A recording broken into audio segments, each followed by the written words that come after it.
ছড়িয়ে দেওয়ার প্রয়োজন।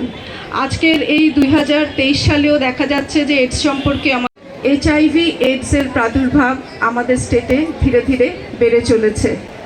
আমাদের স্টেট এর আগে সাকসের তরফ থেকে এবং স্বাস্থ্য দপ্তরের তরফ থেকে স্বাগত।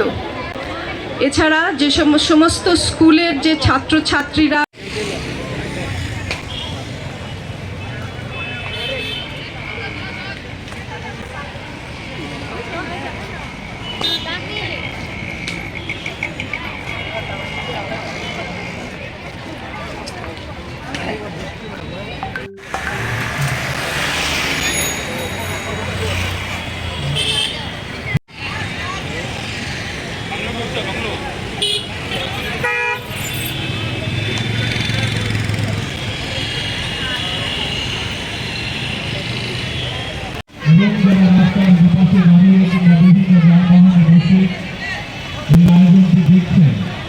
এই অনুষ্ঠানে আমি এর সাথে আরো স্বাগত জানাই। আমাদের মধ্যে আমরা পেয়েছি শ্রীমতী বিশ্বসনীয় অতিথিদের বরণ করে নেব। পুষ্পস্তবক আপনাদের ব্যস্ত মুহূর্তের মধ্যে আমাদের পাশে এসে দাঁড়িয়েছেন, তার জন্য আপনাকে ডক্টর সন্দীপ আর রাঠোর মহাশয়, সচিব, স্বাস্থ্য দপ্তর। মঞ্চে রয়েছেন ডক্টর সুপ্রিয়। মঞ্চে রয়েছেন আমাদের রাজ্যের গৌরব কন্যা পদ্মশ্রী দীপা কর্মকার, তিনি Tripura state AIDS control society. আমরা জানি যে এইবারের যে মূল যে থিম এবার রাখা হয়েছে, এবার সবসময় এই ধরনের কোনো অনুষ্ঠান হলে তার একটা থিম রাখা হয়। তো লেট কমিউনিটিজ লিড, অর্থাৎ আজকের এই যে অ্যাওয়ারনেসের যে পদযাত্রা হবে, সেই পদযাত্রার মাধ্যমে বা আজকের এই অনুষ্ঠানের মাধ্যমে সবাইকে কমিউনিটিকে লিড করতে হবে। যে আসুন আমরা সবাই মিলে এই যে এইডসের যে বিশেষ করে ত্রিপুরাতে এখন 3rd পজিশন, একটু আগে ওনারা যে বলছিলেন, কাজে তার থেকে আমাদের যদি মুক্তি লাভ করতে পারি, তার থেকে আমরা সবাই মিলে আমরা কমিউনিটিকে সামনের দিকে এগিয়ে নিয়ে যাব, সবাই যেন সচেতন হয়। আমরা জানি যে এইডসের সবচেয়ে বড় এইচআইভি যে আমাদের ইমিউনিটি আমাদের কমে যায়, তাতে করে অন্যান্য সমস্ত রোগ আমাদের যারাই আক্রান্ত হয়, যেসব রোগী, তাদের সেই ইমিউনিটি কম হয়ে যাওয়ার কারণে সেই রোগে আক্রান্ত হয়ে শেষ পর্যন্ত তাদের পরিণতি আমরা সবাই জানি। আবার এটাও একটা কুসংস্কার আছে যে এইডস হলে তাদের ছোঁয়াচে, এই ধরনেরও ঘটনা আছে। সেই রকম কিছু হয় না। একমাত্র যে বিশেষ যে মেইন কারণ সেটা ইন্টারভেনাস ইনজেকশন এবং যে ধরনের যারা যৌনকর্মীরা আছে তাদের মাধ্যমে এই ধরনের প্রাদুর্ভাব দেখা যায়। এখন পর্যন্ত আমাদের 2023 সালে অক্টোবর মাস পর্যন্ত ত্রিপুরায় মোট এইচআইভি বা এইডস আক্রান্তের সংখ্যা 5259 জন, মহিলা 1022, পুরুষ 4246, ট্রান্সজেন্ডার 1। এর মধ্যে আপনারা শুনে অবাক হবেন, যারা স্টুডেন্টরা এখানে আছেন, ছাত্রছাত্রীরা, তাদের এই সংখ্যা প্রায় ওনাদের জেনে রাখা উচিত যে স্টুডেন্টদের মধ্যেও তার প্রাদুর্ভাব দেখা দিচ্ছে। তাতে সেই সংখ্যাটা হয়েছে 575 এবং প্রতি মাসেই রাজ্যে প্রায় 150 থেকে 200 জনের মধ্যে নতুন এইচআইভি আক্রান্তের সন্ধান পাওয়া যাচ্ছে। খুব ভয়ঙ্কর বিষয়টা। তো সচেতনতা খুব প্রয়োজন আমাদের, সবাই মিলে যেটা বলা হয়েছে লেট কমিউনিটিজ লিড। সত্যিকারের অর্থে সমাজ যদি এই বিষয়ে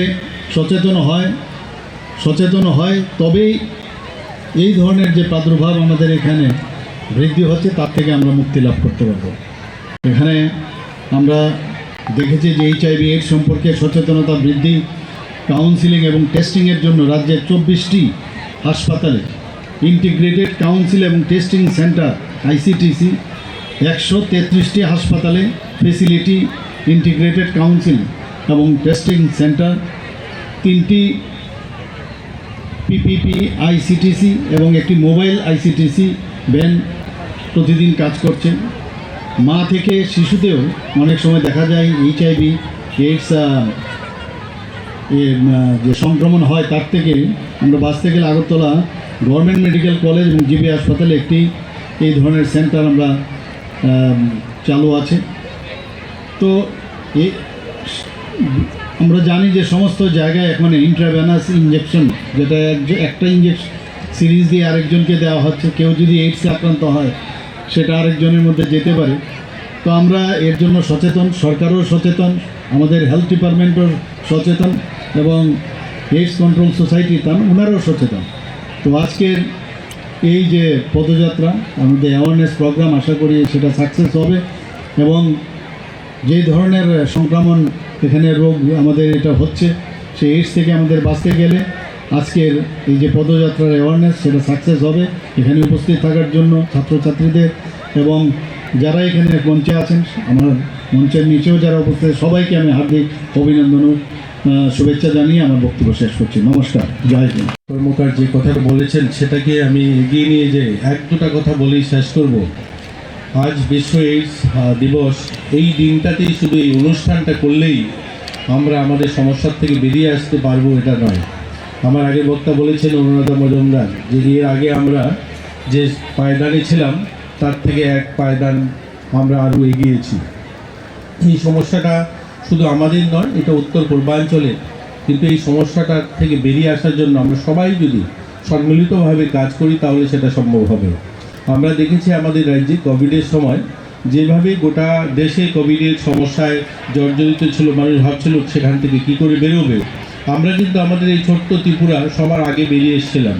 আমরা সবার আগে সবাইকে ভ্যাকসিন করতে পেরেছিলাম, আর সেটা সম্ভব হয়েছে প্রত্যেকটা ক্লাব, ব্যবসায়ী সমিতি, এনজিও, সোশ্যাল অর্গানাইজেশনগুলো সবাই মিলে যখন আমরা কাজ করছিলাম সরকারের সঙ্গে থাকে এবং সরকারের পাশে দাঁড়িয়ে সবাই যখন সম্মিলিত কাজ করা হয় তখন সেটা খুব শীঘ্রই সেখান থেকে বেরিয়ে আসাতে সেটা সফল যে আমাদের লক্ষ্য সেটা করা যায়। কিন্তু আমরা দেখছি আমাদের এই এইডস নিয়ে যে সমস্যাটা, এখানেও আমাদের মাননীয় মুখ্যমন্ত্রী বারবার বলছেন বিভিন্ন সামাজিক সংস্থাগুলো, পুলিশ দেখুন পুলিশের কাজ করবে আর প্রশাসন তার কাজ করবে, কিন্তু যতক্ষণ পর্যন্ত না সামাজিক সংস্থাগুলো, সমস্ত এনজিওগুলো, বাজার কমিটি, ক্লাব সবাই যখন আমরা একসঙ্গে এসে কাজটা না করব ততক্ষণ পর্যন্ত সেটা আমাদের লক্ষ্যে পৌঁছানো আমাদের দ্বারা খুব মুশকিল। দেখুন কিছু জিনিস রয়েছে, যেমন ধরুন ওয়াটার লেভেল, বৃক্ষ বাঁচানো, এই কাজগুলো কিন্তু নিরন্তর, এটা কিন্তু আজ শুরু হয়নি, অনেক আগে শুরু হয়েছে, কিন্তু আজ আমরা সেই সমস্যাগুলো আমরা উপলব্ধি করছি। দেখুন জলের স্তর কোথায় চলে গিয়েছে, 250-300 ফিট ভূগর্ভের জল চলে গেছে। সেটার কারণ কী? কারণ সরকার তো বলে আসছে যে জল বাঁচাতে হবে, কিন্তু আমরা যারা এটার সঙ্গে যুক্ত আছি আমরা সেই লক্ষ্যে কাজ করছি কি? আমি কিছুক্ষণ আগে আমাদের একজন আধিকারিকের সঙ্গে কথা বলছিলাম যে 1973-তে শুরু হয়েছিল রাষ্ট্রসংঘে যে বৃক্ষ লাগাতে হবে, গাছ লাগাতে হবে, গাছ বাঁচাতে হবে। এবার 50 বছর পূর্তি, উমাকান্ত মাঠে দাঁড়িয়ে আমি কথাটা বলছি, এই স্কুলটার বয়স আর আমাদের বৃক্ষ লাগানোর যে রাষ্ট্রসংঘের সিদ্ধান্ত 50 বছরের কটা গাছ আছে দেখুন। যদি আমরা প্রত্যেক বছর 10টা গাছ লাগিয়ে থাকি, 50 বছরে 500 গাছ হওয়ার কথা। গাছ লাগিয়েছি, অনুষ্ঠান হয়েছে, কিন্তু আমরা গাছ বাঁচানোর জন্য কোনো কার্যক্রম গ্রহণ করিনি, বা আমরা যারা আছি আমরা সেটা নিয়ে কোনোদিন ভাবিনি। অঙ্গনওয়াড়ি, আমাদের যে সোশ্যাল ওয়েলফেয়ার দপ্তর অঙ্গনওয়াড়ি আমরা পরিচালনা করি, অঙ্গনওয়াড়িরও একটা ক্যালেন্ডার কার্যক্রম গাছ লাগাতে হবে।